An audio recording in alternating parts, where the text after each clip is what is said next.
চলো আজ তোমাদের সঙ্গে শেয়ার করি মায়ের হাতে তৈরি সেই লোভনীয় চিকেন বিরিয়ানির রেসিপি। তো প্রথমে একটা ম্যারিনেশন করতে হবে, যার জন্য আমরা চিকেনের মধ্যে দিয়ে দেবো আদা বাটা, পেঁয়াজ বাটা, শুকনো লঙ্কা বাটা, রসুন বাটা, জিরে বাটা, সেই টমেটোগুলো, আর ওর মধ্যে দেবো লবণ, হলুদ আর বেশ অনেকটা সর্ষের তেল আর দই দিয়ে তার ভালো করে মেখে নিতে হবে। তারপর ওর মধ্যে দিয়ে দেবো বিরিয়ানি মশলা আর গোলাপ জল, কেওড়া জল দিয়ে কিছুক্ষণ রেস্টে রাখতে হবে। তারপর প্রথমেই আমরা বেরেস্তাটা তৈরি করে নেব, যার জন্য তেলের পর দিয়ে দেবো সমস্ত পেঁয়াজ, লবণ দেওয়া যাবে না, শুধু হলুদ দিয়ে বেরেস্তাটা তৈরি করে রেখে দেবো।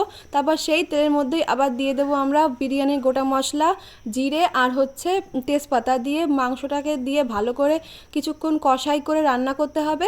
তারপর পরিমাণ মতো জল দিয়ে চিকেনটাকে রেডি করে রেখে দেবো।